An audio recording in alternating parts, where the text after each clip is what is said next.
I've asked Jack to talk about his recent ventures. He's gone on a fairly lengthy trip, and he even learned something about history of which he was a part of. So Jack will be our graciously fill in as our guest speaker tonight if our guest speaker does not show. His name's Ed Heisler, and he's apparently spoken to a couple of high schools, so he's been around, and somewhere between surprise and hair, he's not made it yet. I've got a couple of different things that I wanted to share with you. One is, first of all, thanks for coming. We've got folks from Gilbert. Jack, where do you guys live? Sun Lakes. South Chandler. South Chandler. So, and I know Lynn is out in Tonopah. Charlie and family are from Whitman area. Let's see, Scottsdale. Mesa. Yeah, the lands are from out that direction. So we're not just local. Anyhow, I appreciate you all coming, and Larry Turner, special mention to you. I appreciate all that you've done for me on advice for the museum, and spending the time listening to someone that probably doesn't know anything about museums, but thanks for the guidance. The museum. We've got, we're getting into a little more advertising for every event that we go to. Cruise on Central was probably the first one, and you'll see kind of a tent sign back here. Every event now that I'm going to, it's still Desert Warriors, but we are advertising that the museum is up and running. I am the museum contact, and my cell phone number is on all the literature there. But if you want a tour, then just ask me. We'll take you through the facility. That's where I've got all the adult toys. Gotta be careful, I guess, but anyhow, all the big equipment and everything that's there. So that's not the ideal location, but that is the current location. And oftentimes when people say, well, where is the museum? You don't even have it started up. I can say that it's 1045 South Camino Oro in Goodyear. As a matter of fact, it's right north, directly north of the Phoenix Goodyear Airport. So we do have a location. One of the things that we want to do with the museum, and I'll talk about that just briefly, is, and it didn't dawn on me till I actually discussed this with someone else recently, is actually have a travel group and a travel agency. And actually, Jack, you're in a roundabout way kind of part of that, and where you're getting to go on different trips. But basically, it'd be war history focused. So trips to Vietnam, anywhere in the Pacific, we could actually set up. Now, we're not set up to do that today, but my daughter works in the travel industry, and she works for a group called ACIS, A-C-I-S, and they work with the schools, primarily high schools and colleges, and they send them on tours all the way around the world. And what's neat is they give you a single price, which includes the airfare, the stay, meals. I mean, virtually everything is included. I think 2 meals out of a 3-meal day. But this particular tour, I'm the group leader on. It's called the European War History Tour. I put some literature in the very back here. You must be the guest speaker. I'm in the right place. And did you grow a beard or did you have a beard when you started? Come on up here. You're Ed? Yeah. Ed, well, this is our guest speaker. So thanks, Ed.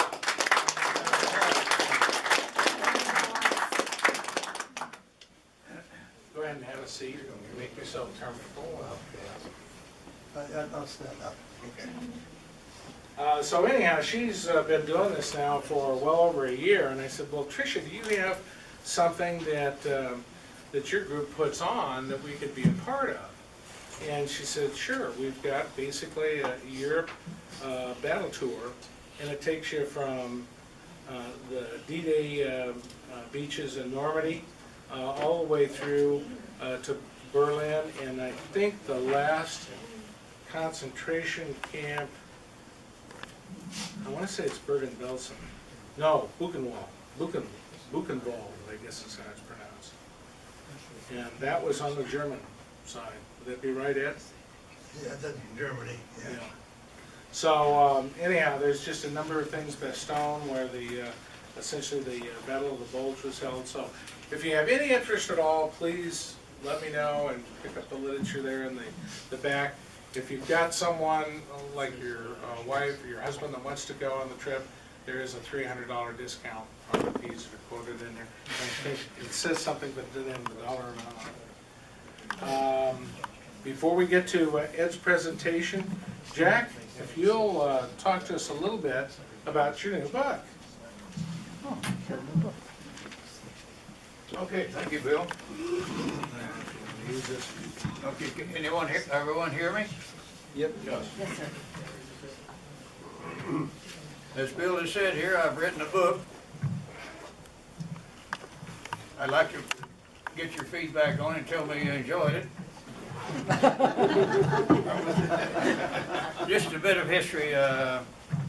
I'm 93 years old. I'm a Pearl Harbor survivor. I was a Navy flight engineer when the war started, based on Fort Island. PBY Squadron, BP-23. The first bomb dropped on Fort Island, dropped about 100 yards from me. I'm not going to go into a long story on this. I'm not going to take up this gentleman's time. It's okay, take your time. I'll give you a brief on this, and you can read the rest of it in the book. At any rate, after December the 7th, activities in the Hawaiian Islands became the same. We went back on patrol and training, search, and so forth. May the 31st, I was on my way to Midway to search for the Japanese fleet. I happened to be in the second aircraft to spot the Armada approaching Midway under a weather front. This was on the third day of the search. We were 400 miles away, headed towards Midway. On the day of the raid, I was airborne at 4 o'clock in the morning, armed with 400 or 500 pound bombs. Flew 13 hours. We got lucky in the afternoon. We managed to sink one submarine. I don't know how much you know about the Battle of Midway, but for the first 2 hours, we were definitely on the losing side. The Marines had 27 Brewster fighter planes on the island, which they had airborne. Only 7 of them returned, and they were badly damaged. Our torpedo fleet was completely annihilated. The USS Hornet sent out 30 TBDs.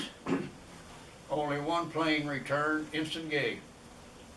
They then sent out 15 additional TBFs.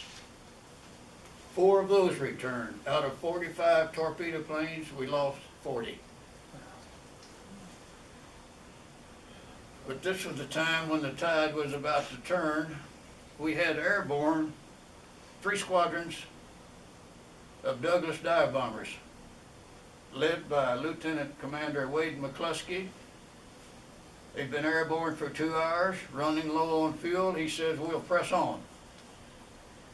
And just moments later, he spotted the white wake of a Japanese destroyer, fast moving. He says, "That destroyer has to be moving to join the main fleet. We'll follow it." And only moments later, they found 3 aircraft carriers.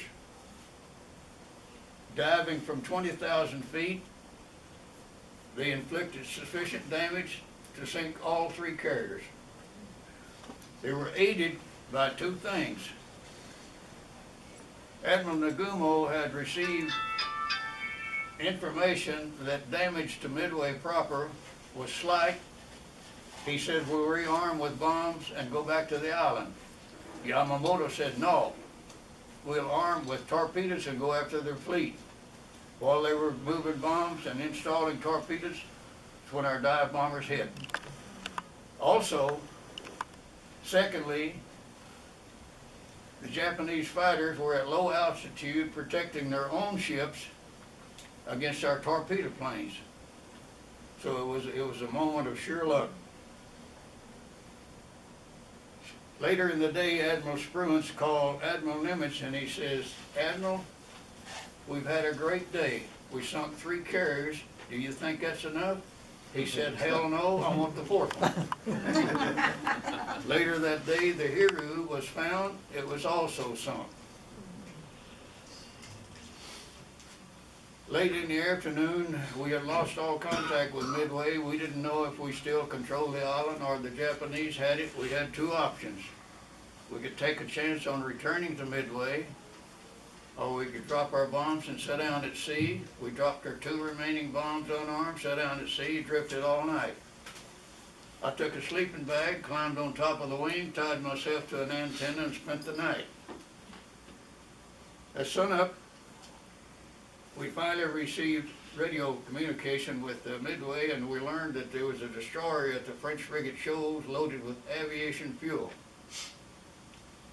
We took navigational sunshots, found our position, flew to the Shoals, refueled, returned to Pearl Harbor. Had 5 glorious days at the Royal Hawaiian. But on July the 1st, I was on my way to New Caledonia. I spent 6 months patrolling the Guadalcanal and the Solomon Islands. Flew 34 missions over the islands. January the 1st, 43, I was transferred to San Diego supposedly to help commission a new PBY squadron and return to the South Pacific. When I reached there, my orders had been changed. I started training in the B-24, spent 1 month in San Diego, moved to Argentia, Newfoundland for additional 2 months training. April the 1st, 1943, I was in Dunkswell, Devonshire, England, flying patrol over the English Channel and the Bay of Biscay in the B-24. I spent 15 months there, flew 15 missions over the Channel. Happily, we sunk 1 submarine there.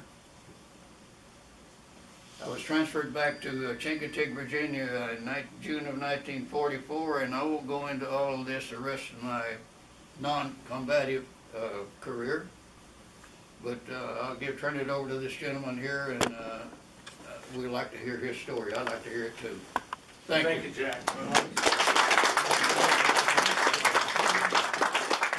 First of all, let me say a couple words. Now, I don't have your dossier, so you got to bear with me. That's okay. I was born in 1929. That's good enough. Okay, well, that's good enough. Apparently, you were taken prisoner, my understanding, by the Nazis when you were 14? The Is that correct? Hungarians. Oh, you were taken prisoner by the Hungarians, okay. Yes, they turned me over to the Germans. But you were put on a farm, is that correct? And you... Where'd you get all this info? Wow. I told you. And you worked with Clydesdale horses. Yes, So, and that's kind of unusual alone. Those things are huge. they're huge. I came from a farm, but we didn't have horses like that. Those horses ate like there's no tomorrow. Thank you, Ed. Okay. The floor is yours. You understand, of course, that Germany was the big daddy there, but what you don't know is how many countries actually helped them. I don't work from notes, even though I said I'm going to read a note. So I'm just going to read to you some of the countries that participated. It's an eye-opener. Germany, of course, is at the top. Italy, Hungary, they were same as the Germans, no difference. The Ukrainians, they also joined Hitler. They're fighting now with the Russians, and I have a hard time deciding who should win there. I don't know what I'm really looking for, because neither one is any good.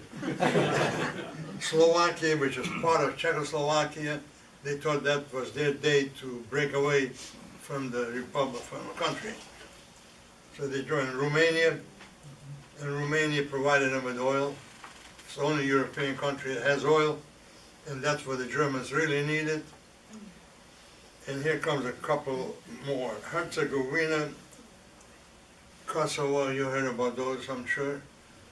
We just liberated them, and they, during World War II, they were the Germans real badly. You know, the things that goes on now, a lot of it is aftermath of World War II. because those two countries, there's three of them there actually, they were the guides for the Germans to find the underground and tunnels and all kind of stuff. So no wonder they hated them after the war. Lithuania, there's a couple more in that region. They were also, not only did they join Hitler, but most of the SS came from those countries that I just read.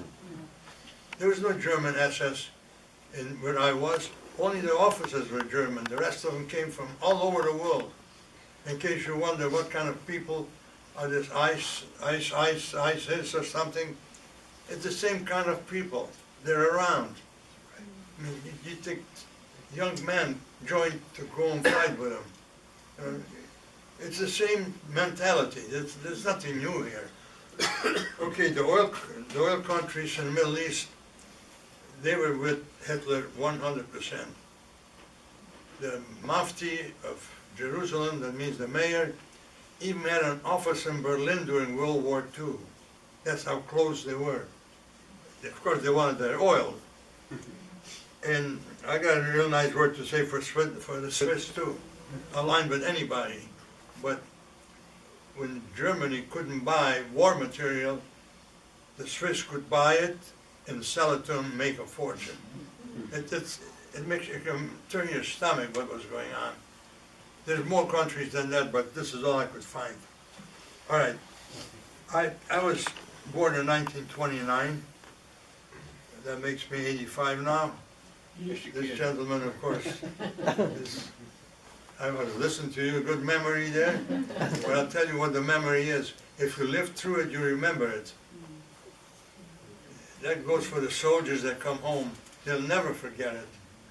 I don't care how much treatment they get, because our soldiers are not killers. They go there, they become killers, if that's what you want to call it. But they'll never forget that. And you just don't forget stuff like that. Okay, I lived in a country called Czechoslovakia. Where I came from, it was the most northern part of Czechoslovakia. It used to be Hungary before World War I. The Hungarians lost the war of World War I with the Austrians, and they got stripped down pretty good. They lost a lot of territory, including an ocean. Well, there's one smaller ocean there. It's not called an ocean, it's called something else, but it connects into the oceans. That was the only port they had, and they lost it. Yugoslavia got it. So they were punished heavily. I don't think enough countries were punished after World War II, but what are you going to do with them?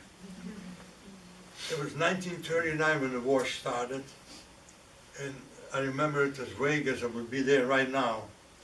And the Hungarians are not in a big rush to come. They got that piece of territory back because they joined Hitler. That was their gift. So before they even showed up, a group of Ukrainians started their own country. Even though they joined Hitler, when the Hungarians showed up about 2 months later, they took and picked them all up. It just so happened that our town was their headquarters. And they took them out to enter the city, actually it's a big town, not a city. And I didn't see this, of course. I'm going to speak to you about what I've seen, actually. But I heard the shooting. You heard machine guns going off. And there was no school, everything was closed down. So we were in the street. I was 10 years old running around with other kids.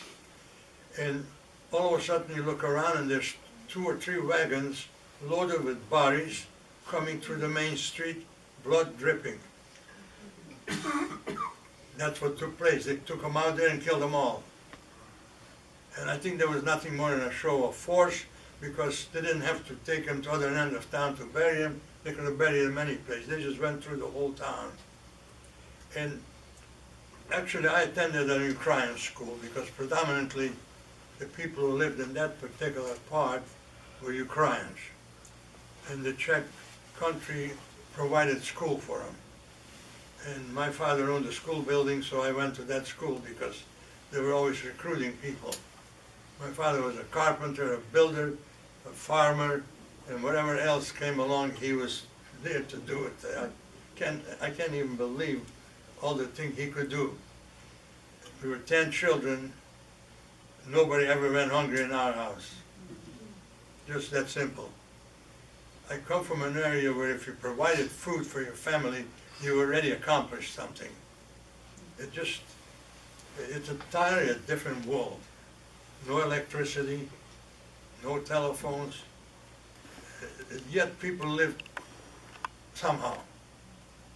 Not everybody owned a big farm like my father. Of course, every money he laid his hands on, he bought land. And of course, we never sold it, it's still there. Somebody owns it, I'm sure, by now, but we never saw any money for that. So this is how it went. Nothing changed much, except when I went back to school, they took out the Czech books and they brought in Hungarian books. And I was about 10 years old at the time, probably 4th grade. That was my 3rd language in school. Eventually I could speak 7 languages. I could read and write 5. So it can be done. That amazes me when I hear people live here for 20 years and they don't speak English. I don't understand the procedure, because if you have any brain at all, you can learn to speak if you want to.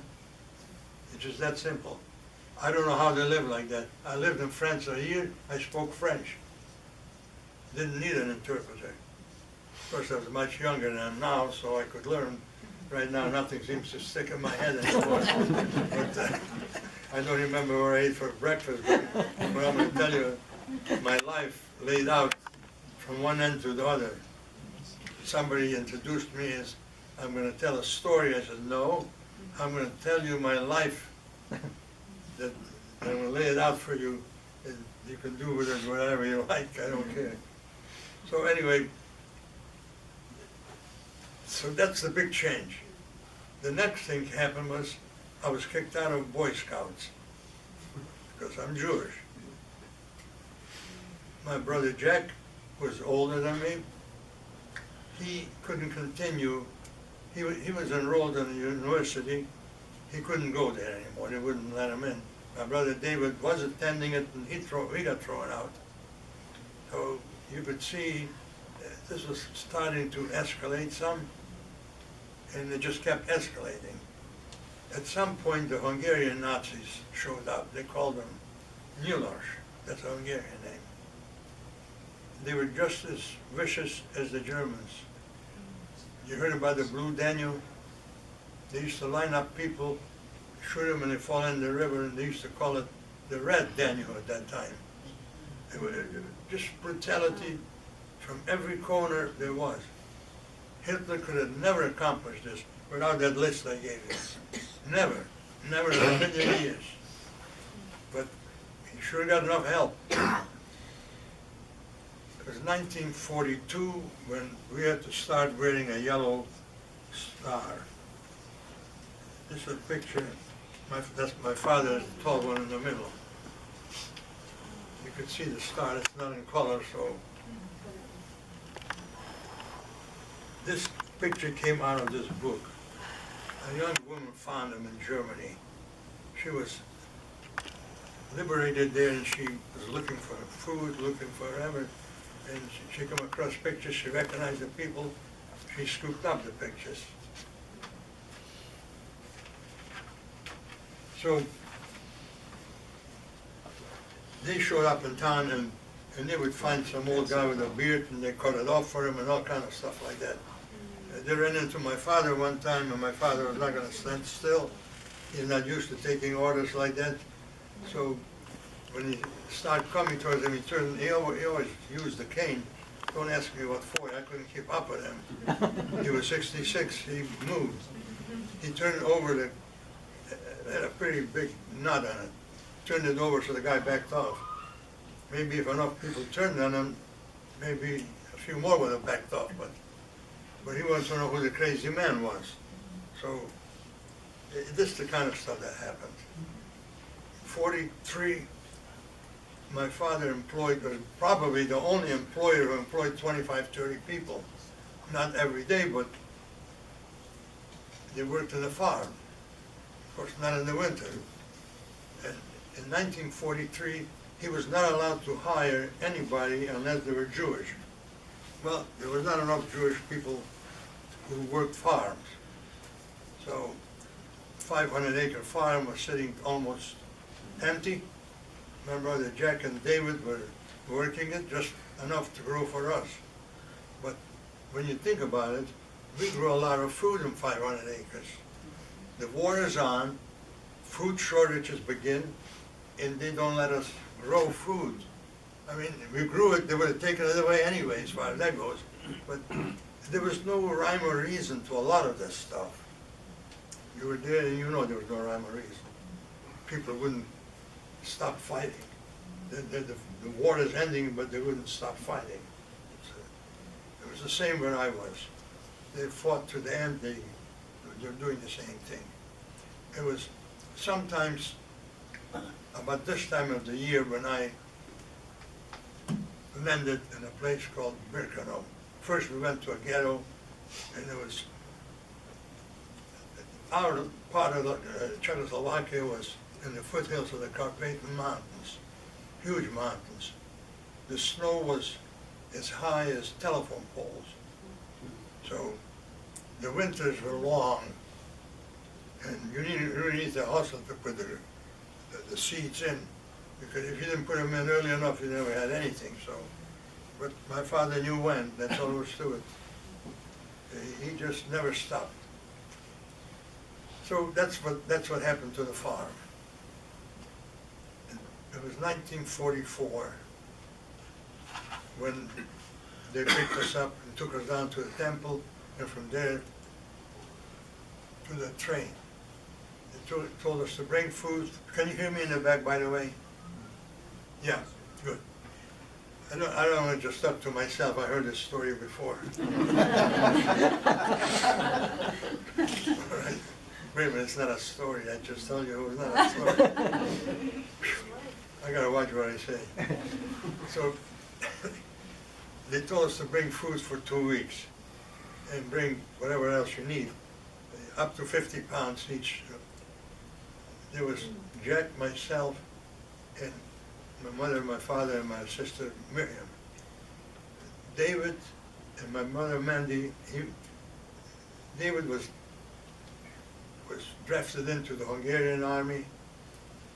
Mandy was an officer in the Czech army, so he became a POW, and he was working with the German army right into Russia.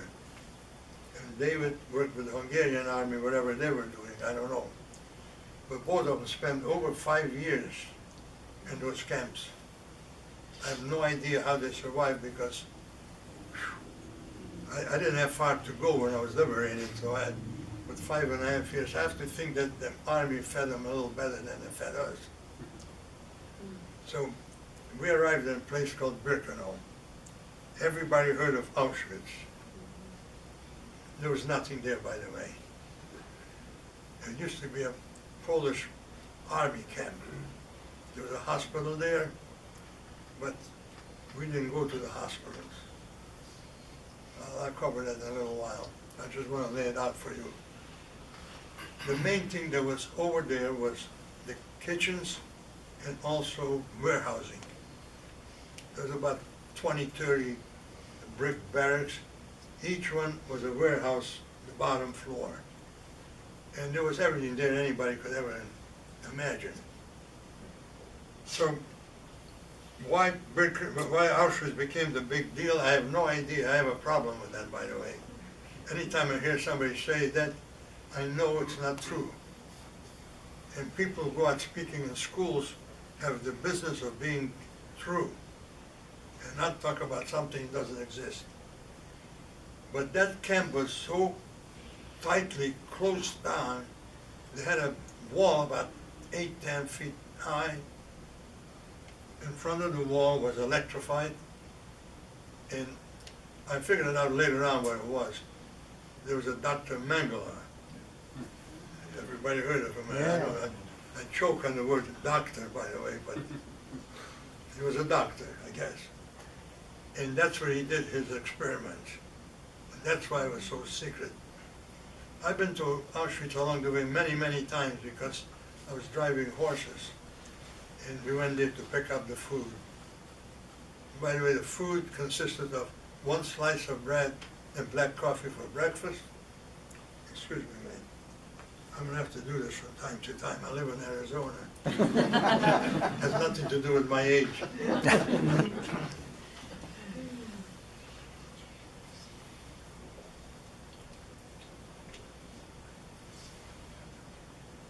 And they had two kitchens, one for the SS, one for us. And from there, they were supplying food to approximately 12 satellite camps, including Birkenau. Birkenau was the death camp, not Auschwitz. I think I got that straight now. Yeah. So anytime you hear somebody tell you they were in Auschwitz, the chances are they've never been there, because there was nothing there. The people who worked there went to Birkenau, that's where they lived. Probably walking distance it was. So when we arrived to Birkenau, we had no idea where we are, by the way. And it was, there's some pictures in here. But that young woman who had these pictures, she finally, somebody made a movie, not a movie, but a book out of it. But this is what looked like something. There's a whole bunch of pictures, if anybody wants to stop and look at them. But the one gentleman, Simon, showed around, that's the last picture of my father. They were taking pictures over there, the SS, because they're going to win, you see. And they wanted to have all the documentation that they could have. And we stayed in a barrack. Barrack was about this size, but much wider. The beds were like 2 rows, about from here to there. It's not a bed, it was a shelving. We didn't have a blanket, we didn't have nothing. It was still cold.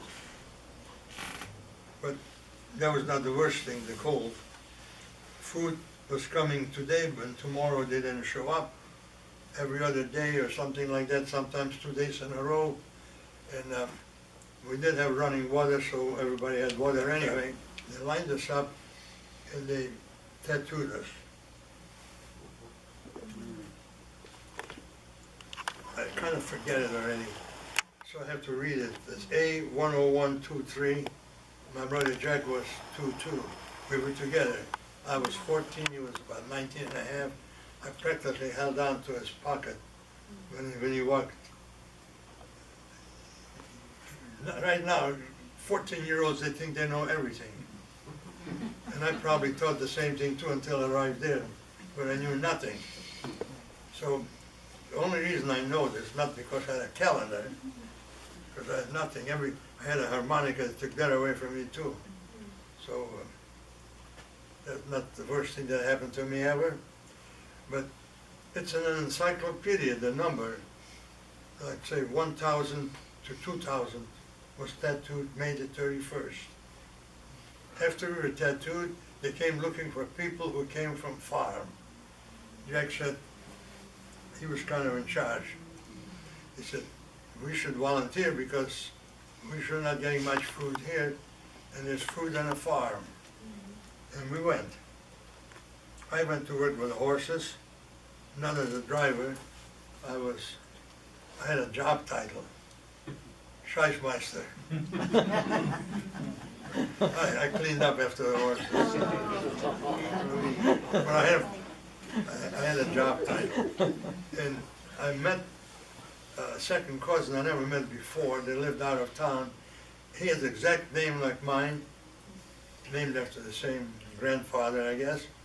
And he was there. That's the first time I met him. What a place to meet somebody, right? And that's what I was doing, cleaning up after the horses. And I spent all day cleaning up the barrack, the barn, and he did the same job over there. They just picked the 2 younger guys.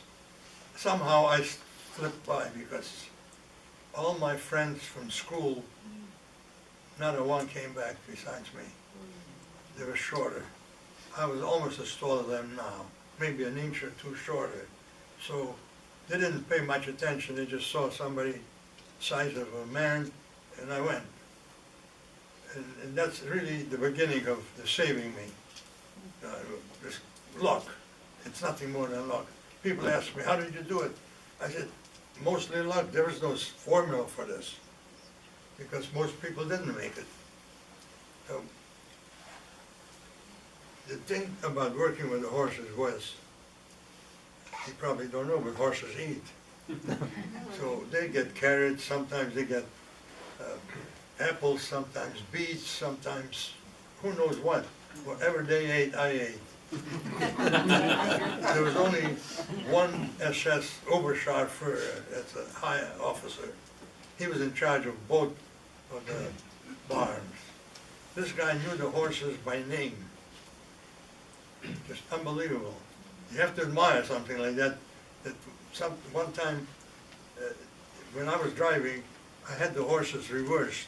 He come out, he said, you go out like that, then you're probably going to turn over the wagon, because they're not, the leader has to be on the right side. But he knew all that. He looked at the horses, he recognized them. I couldn't believe it. We had horses, but we had 4 horses. It's not that hard to remember. but there was like 50 horses there, something like that. So I took them off and on. And I don't know, he was willing. He seemed like a nice guy. SS though, you know. But he didn't bother anybody. At this point in time, did you know that people were being gassed in the camps? No, You didn't know that yet? no, not at all. Okay. That's kept such a secret there. First of all, we're not allowed to wander around. You were in that barracks, you were not allowed to leave. And we didn't stay there long anyway. And I'm going to cover that later, though. Since I stopped talking, I might go play one more. Well, this is going to be a long day of drinking. Actually, this is vodka he gave me. And you know how much I drink. Okay. One time, I found a potato. It's a farm, you know, this thing fall off the wagon. And I'm there all alone, and I somehow managed to make a fire. I'm cooking it. And sure enough, this Oberscharführer shows up. So he says it's forbidden. I think you know what that means. It's German and English have a lot of common words. So I said, I'm going to throw it out. He says, no, eat it. And so it gives you an idea, he was not the worst guy in camp. He just liked horses, that's all. So, but he said, don't let me catch you again. Of course he didn't. So first of all, I didn't find a potato. But it was just kind of interesting that he let me off the hook. If it was those Ukrainian SS, he would have beaten me to a pulp. Those guys were nasty. They're still nasty. I don't know what it is about them, it must be the water over there. But it was, every day was the same thing. You came in, everybody went out from sunrise to sunset. You worked with the horses, you showed up 1 hour early, and you stayed 1 hour later. But the ones that went out working in the field, my brother Jack was one of them, they were working them to death there. People were working on the menu that I told you. The menu was a bowl of soup with nothing but leaves and more leaves and grass or whatever, everything green. But it was really a pity to see 20, 30-year-old guys out there walking like this. You know? They're working them 16, 18 hours a day, whatever the sun shines is out. And the food is practically nothing. And what they were doing is, they were taking them out when they couldn't work, and they shipped them to Birkenau. We don't know what's going on in Birkenau. We just went from the barracks straight to where we went. Even if we were there, we wouldn't know. So, you assume they're taking them there to give them medical care. That's not a far assumption to be made. Anyway. So That's what they were doing. Sometimes during summer, the last transport showed up. Before I go there, I just want to tell you, we replaced Russian POWs in that farm. Sure, I think there's some kind of a treaty about not working POWs. I guess the Germans with the treaties and the Japanese were the same. They did a job on our people. I really have a hard time buying a Japanese car or a German car even today. I don't know what I'm doing. I'm not doing anything really. I'm not out there with a sandwich board telling people not to buy their products. But I don't buy any Bayer aspirins, Bayer products. They were the ones who were doing all that medical, whatever they call it, butchering children with testing on them. But I think I jumped ahead a little. This new transport came in and they all looked very healthy. They didn't go to a ghetto, they came straight from home to Birkenau. And they wound up in camp where I was. The camp was called Birkenau Hof, means a yard. It's a yard for the farm. There was cows there, there was chickens there, there was all kind of stuff. But you couldn't get near it. Maybe the people who worked there maybe got a little milk. If nobody around, you know, you take a chance. So what happened is that the SS was in charge of the two barns. He saw nothing but healthy people, and his people are all beginning to kind of slow down. So he grabbed them to drive the horses. But the problem was these people came from Belgium. They probably never saw a horse. They were jewelers, they were candy makers, there was businesses, whatever. So they went out with these horses, and those horses are very difficult to control. They're strong. And they were tipping over wagons, all kind of stuff. And they were getting beaten up to a pulp. So as they came in, he wants to replace them. But they're all gone. All of them have gone into the field. And so I volunteered to take one of the wagons. This guy was bleeding from the nose, from the ears, from his mouth. The vicious people beat the hell out of him. They turn over the wagon. They don't know how. That's not an excuse, I guess. So I went out, and the nastiest guy from the Ukrainians was riding a motorcycle. He followed me all day long. I don't mind telling you, he scared the hell out of me because he was the worst of all. He was kind of in charge somewhat.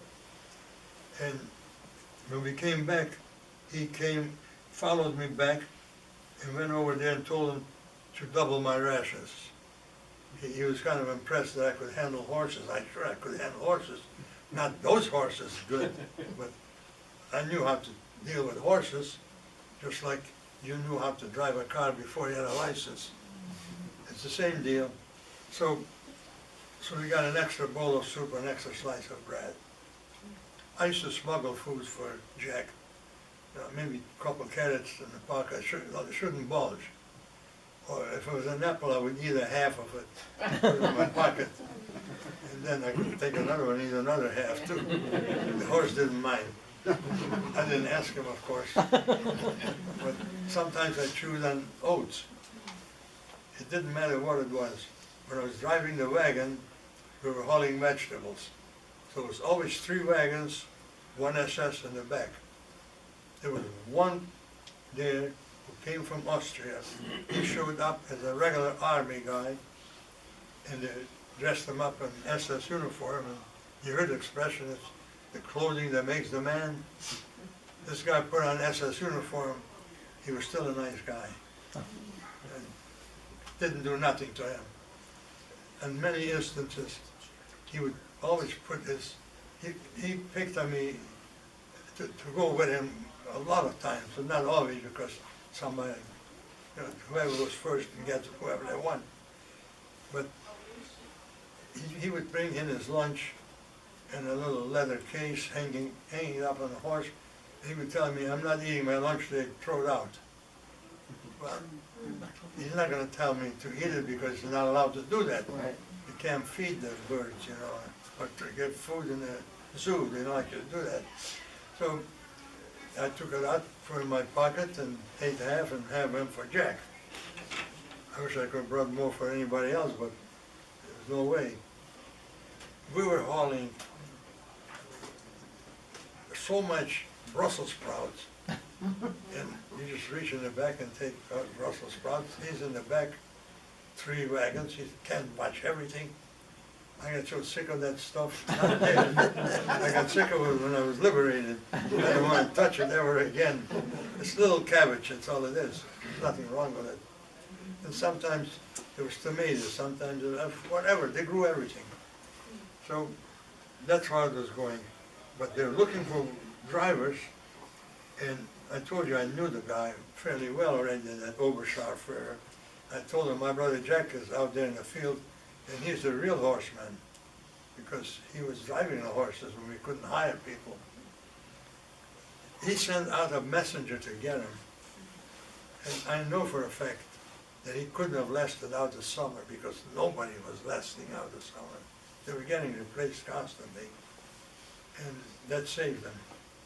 Because once he was driving the horses, you didn't load them, you just took care of the horses. You had one incident, there was Italian girls, and I don't know if they're Jewish or Italian, they spoke Italian anyway. I could understand a couple words, not much. And these girls, like a dozen, bringing maybe hay, you know, like just keep bringing it closer to the wagon, and they're singing Italian songs. And sooner or later I learned to ask them to sing. So it's, in Italian it's called canta, means sing. And the song they were singing aloud was La Campagnola Bella.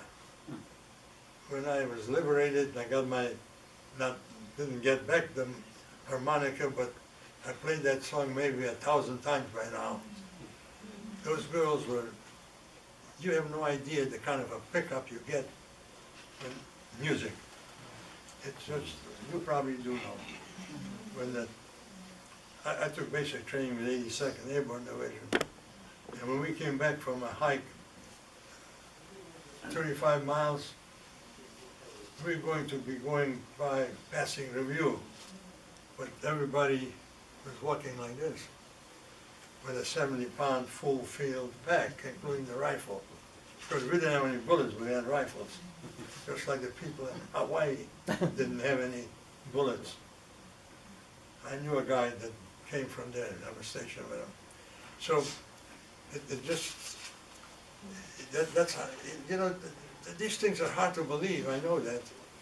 But I'm not telling you anything that I didn't see or Jack saw in the field. He saw in the field people killed. And when he came back, he says, see the 2 empty beds, they're not coming back. And it just kept going like that. Anyway, we're working every day, and that's 7 days a week. And then I'll tell you something interesting about this, working 7 days a week and almost a year. It's more like 3 years at least, but I'll cover that later. So I was lucky that guy Oscar from Austria picked me, because you know it's going to be a good day. We pulled over one day where there's a fruit orchard, and he says he needs to go to the bathroom. And he says, I don't want to see you pick fruit because it's forbidden. So he turned around and walked away so he can't see us. I mean, he was putting his neck on the line too, you know, because they catch him. But we picked fruit galore. And first of all, we could eat it on the wagon, no problem. And then maybe bring back something into the barracks if you could. And so one day is the same as another. There's no use hashing through day by day. Every week or every 2 weeks they took people out, sent them to Birkenau. You may not know what happens in Birkenau. And I got sick, it was October. My hand got swollen, something like that, and there was a doctor in the premises. I went to see him. Now, the doctor had a little room like this thing, a table, a chair, nothing else. He had nothing, he didn't have an aspirin, he didn't have a Band-Aid, he didn't have anything. But he was there, so I came, he said, come back in a couple of weeks, let me see you again. When I came back, my hand was like this, swollen. He said, well, I can't keep you here because you can't work, there's a work camp.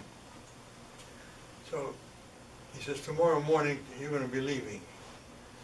Now, I didn't go to Birkenau. I went to Auschwitz. It didn't mean, it isn't like I could read into anything, just because I didn't know what they were doing in Birkenau to the people.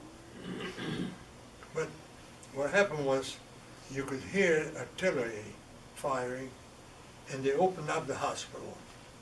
And I went in the hospital there. And they even gave me an operation on my hand. It didn't work. They came back to do it again. He told me the first time that he's low on ether. That's what they were using. That's the oldest thing that had ever been used, but I don't think anybody uses it anymore. He said, I don't have much, I'll give you some. You may feel the first cut. I passed out after that, so I didn't feel nothing else. So about 2 or 3 weeks later, he checked me again. He says, it's coming back, so we have to have another operation. Now he tells me he has no ether at all. But he had 2 people there wearing white coats with a clipboard, and they're taking notes. I never put nothing into that. The second time, the same thing. It's only when I read about what they were doing in Auschwitz, that's when I realized that was an experiment to see how you react without any ether. I passed out again, so I didn't feel that either. And I have a capacity to come back, because I've come back from a lot of things, including a heart attack, including losing a kidney, including many other things. And somehow I always pull back, so I have something that works anyway. So a couple of weeks later, Jack showed up, but he's in the next building. The orderly was from my hometown, so he tells me that Jack is over there. He says, I'll make arrangement that you guys can meet at the windows and you can talk. Every time I open up the window, the whole ward screamed, it's cold, it's cold. It's January and the temperature is 20 below zero then. So the conversation wasn't going too good. I missed him because, God, all alone all of a sudden. And you could hear the artillery constantly. And Auschwitz, the city, was a manufacturing hub. They were making everything there, including refining oil for greasing the tank, whatever they do with it. They made all kind of different kind of oil. That place was bombed daily, day and night. When the Russians were bombing, they would drop what they called some kind of a lantern after one of the communist guys. That's what they called it. They lit up the city that dropped so many. And I remember sitting in the window from the second floor, watching it.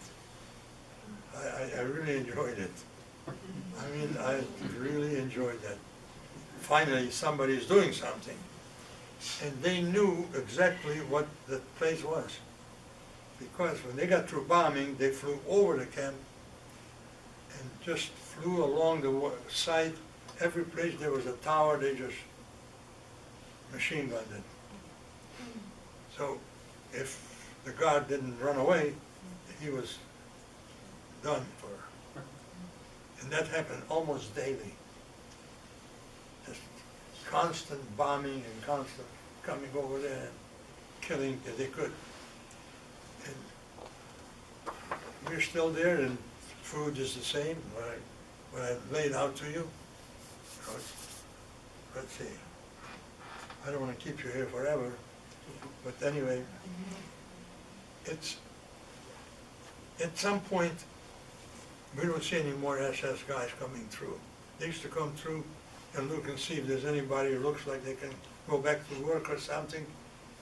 We thought anyway, took them out, but they were not taking them to work, they were marching them to Germany in clothing that, in 20 degrees below, is more like pajamas than anything else. Shoes, no socks. You want to go in 20 below zero without socks or pajamas. Those people who went, I talked to some of them, I said half of them never made it, maybe more. If you fell down, they shoot them. It's just, brutality never ends. I mean, they must realize at that point, things are not going well for them, but they're still doing everything. This happened maybe the 22nd of January, but I'm not positive on the date. I didn't have a calendar earlier, and I still don't have a calendar. But going backwards, the 27th is when we were liberated. I was feeling good. I wrapped myself up in blankets, as many blankets as I could, because a lot of empty beds. So I went out to see what the hell is going on there. No food, nothing for 4 or 5 days. We're drinking water. I go out and I come out, it's extremely cold, so I just walk around the corner to see when I can see anything between the barracks. I didn't see anything, so I turn around going back, and I reached the first step to go in, and I heard a Russian calling out to me. I knew Russian because I was going to a Ukrainian school, and it's similar, but not exactly. He called Tovarishch, he said, that means friend. Nobody called me friend for a long time. So I turned around, oh my God, what is this? His question was, any Germans? I said, no, they've been gone for about 4 or 5 days. A flare went up and trucks start coming in wagons with horses. They were still fighting a war with horses and wagons. What's interesting about those trucks, they never painted them. It still said U.S. Army on them. USA Army, I think, if I'm not sure. That was the Lend-Lease or whatever it was called. That's the time the Russians started fighting them. They had equipment. Up to that time, they were getting flooded. They were fighting a war just like they used to do by mess. So they have tanks and machine guns, and they go in there with pea shooters, I guess. I believe Russia lost more manpower than anybody. They did. And that came after they killed more than that when they took over the communists. They killed roughly 20 million. So we're liberated. 1,250 people were liberated there. Also found that in the encyclopedia. I didn't know, I didn't count them, but there was 4 floors. Makes sense. They were all mainly sick. My brother Jack had frozen tips of every finger, every thumb, every toe, and they were not giving him any kind of treatment. I was shocked that I was given an operation. It didn't turn out all that great. They screwed up my hand, my right hand, but I don't have any strength in it. If I need something strong, I go to my left. I'm right-handed, but it just, there's like a pool here. I could have had that fixed along the way, but I didn't bother. I didn't need any more operations for a while anyway. So that's what took place. Now, Jack was in this other place, and he became friendly with a guy, Milton Strasburger. He was from Germany. He ran away to France. He got picked up in France. And he worked in the SS kitchen. He looked pretty healthy because the food was good over there, I'm sure. And Jack said, well, we're really hungry, where are we gonna get food? The Russians didn't bring anything, no doctors, no food, nothing. He says, there's plenty of food here. And we went, the three of us, Jack was kind of hobbling along, he couldn't walk good. And anything you ever wanted was there, canned butter, canned jellies, and canned meat, canned everything, galore. And clothing. We come across a little wagon, a flat top, something about this size. Had some sidings. We filled that up with clothing, food, and here's the interesting part. They had a room full of money there, all bundled up, mostly German money. We didn't take any money, we came for food. First of all, who even dreamed that German money would be good after the war? But it was. It was nicely bundled. I could have come back a billionaire. I would have taken it with me. So, you know, it may sound funny that we didn't touch the money. We didn't have any money either, but if you had money to buy anything, there was nothing out there to buy. They stripped the stores, every store in the city of Auschwitz, totally empty. There was nothing on shelves. First the Germans, then the Russians. And one of the stories you told me, which I found fascinating too, one of the stories you told me on the phone that I found fascinating was your time as a dental tech. What? A dental technician. Say that again, I'm having a little trouble. Yeah, a dental technician. That's me, in the Army, Walter Reed Hospital. I'm a war veteran, but I spent the war years in Walter Reed Hospital as a dental tech. They took away even dental techs out of there. Okay, let's see, where was I? I could go on, you know. I still have the strength to do it, but it's up to you. Well, You talk to us about the general. What? The general. Oh, you want to know that story?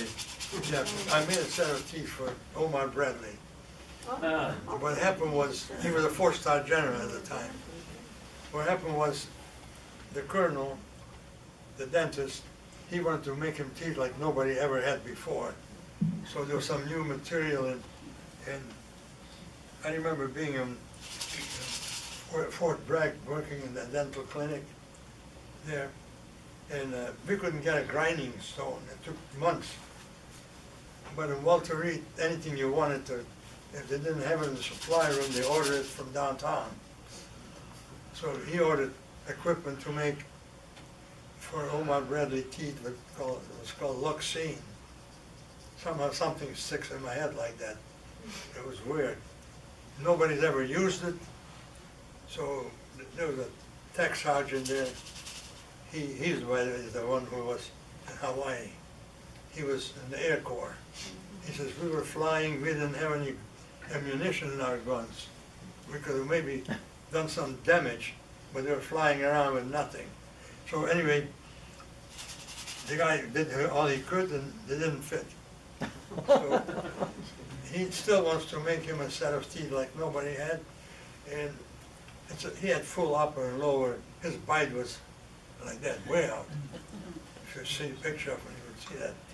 So he puts in a metal plate on the top. Next morning, he shows up at 5 stars already.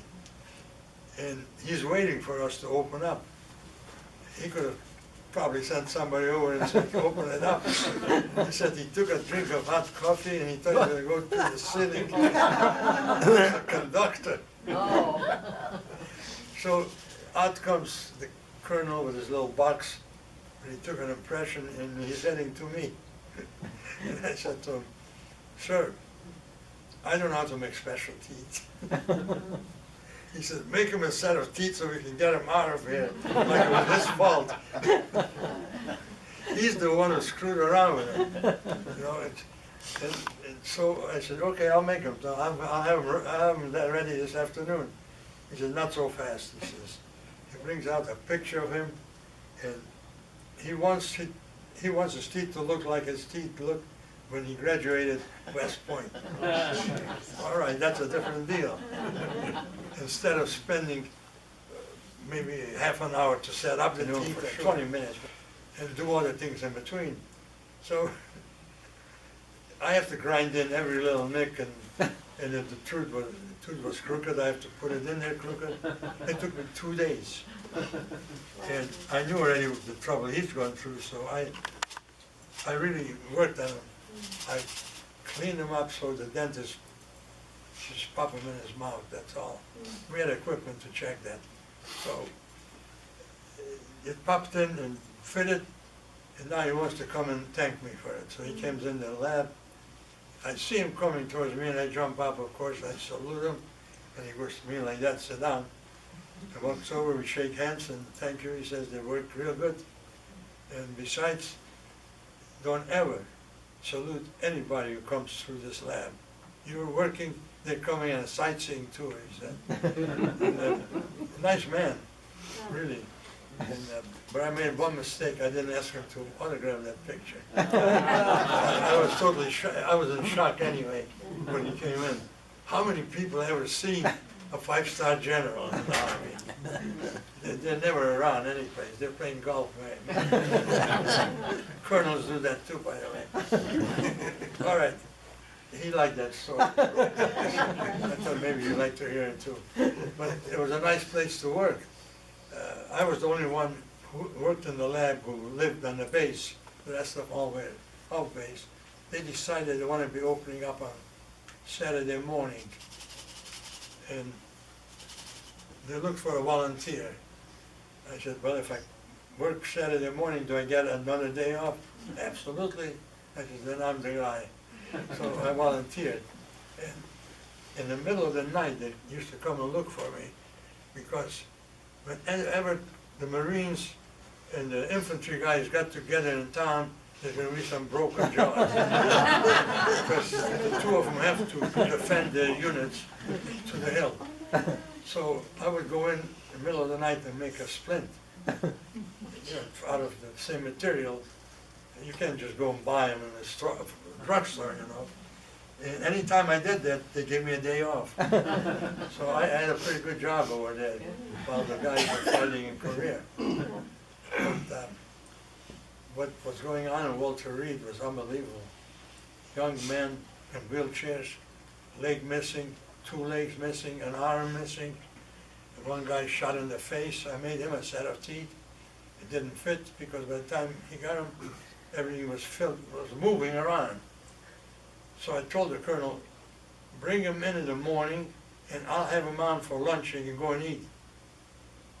Why didn't he think that? He's the big guy, he's in charge of the whole section. So I have to do the thinking. So I brought him in and I had him out by 10 o'clock in the morning. He had his teeth, and we told him, don't take him out. You take him out, you're not going to put him back in there again, because the other ones will lose. And that keeps him in place. So the guy also came to thank me for that. He says, this is the first time I'm able to chew on something, he said. Wow. How long was he hanging around like that and nobody took care of him? Beginning to sound like the VA hospital. I don't have any problem with him, really. I better not say that. You have to learn to navigate there. That's what it all amounts to. And I use them when I need them, when I want to. Otherwise I don't. Because Medicare it's not going to give me glasses. Medicare is not going to give me hearing aids. I have them, but I don't have them with me. I don't like them. So that part is good. Use them, but most people are on Medicare. If they want treatment quicker, that's where you go. But some people don't have the money for co-pays. But there's something new now. They're called a Tri-West. Anybody heard of that? Mm-hmm. TRICARE West. Right. I get a call from them, and they said that they checked my records, and my appointment is 35 days. So we want you to go to see Dr. So-and-so in the neighborhood, and he took care of my eyes. I got a call back again, so something is working. I was going to see a cardiologist, and he said that we made arrangement for you to see. Not only did his arrangement, but it's the same guy I'd seen for 3-4 years. So they're on the ball there. They always tell you, 5 days, give me 5 days, and we'll straighten this out. And it just, I need to go and see a neurologist, and that was also a long way. And they told me, we'll get you in someplace within 5 days, and here's the kicker.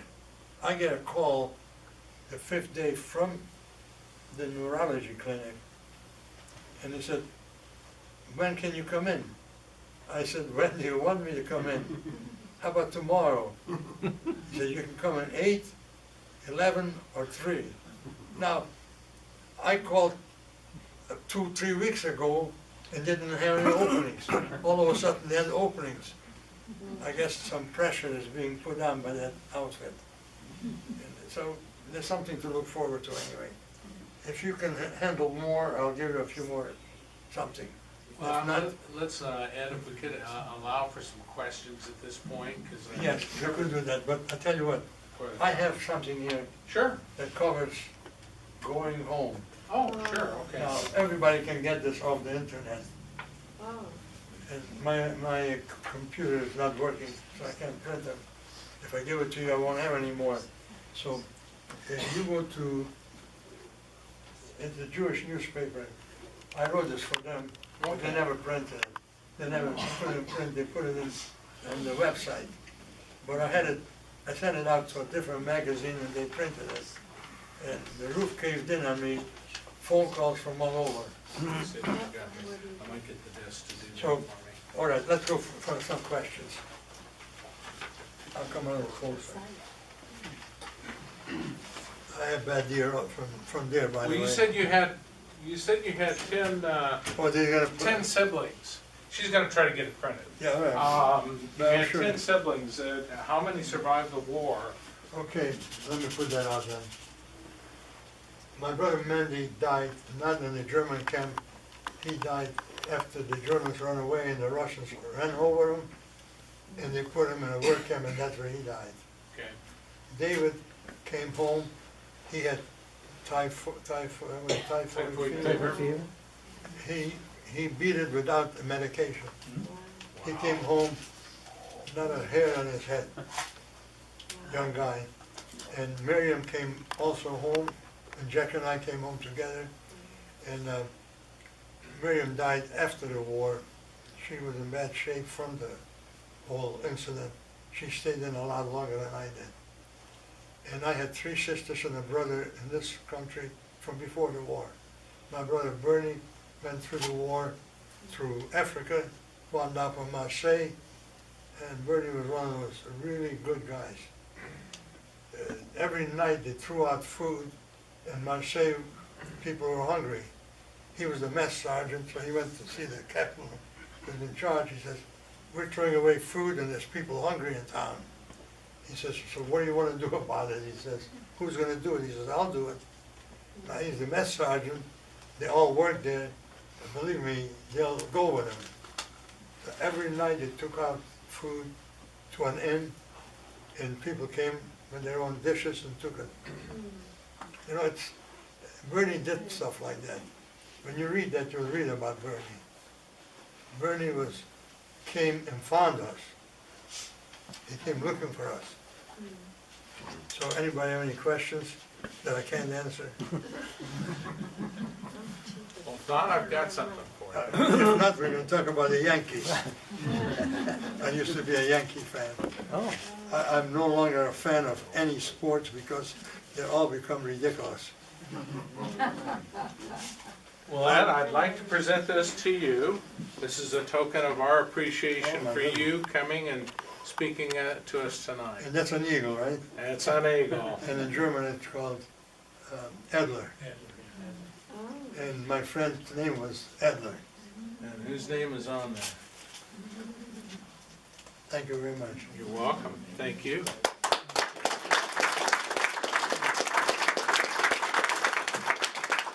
And I have a whole month of speaking. I don't know why I took on all this. I really don't know. They called me and I don't turn them down. You said that to me on the phone. Did I? Well, You told me a lot. I thought I'd tell you and then you tell them and I won't come at all.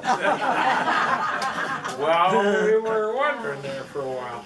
I wanted to again just plug Jack's book. He's got some extras back there. What? You didn't say how much. $25, Bill. Okay, $25. Yep, it's on I must there. have covered it pretty good, no questions. But I enjoyed listening to you. You're 5 years older than I am and sharp mind. I enjoyed yours very much. Thank you. Well, thank you. Thanks again for coming. We do take a group picture in the back. I have some business cards back there with the museum on them, also with Desert Warriors. So with that, we're not going to do anything more with the flags. Flags have been retreated. So if you would join us in the back, we're going to need some help in kind of arranging the chairs. We put you in the middle, and then we take We the can't picture. travel in Russia without paying.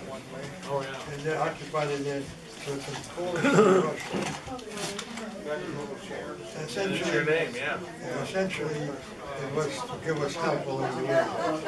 So we were able to travel free with the trains on the way.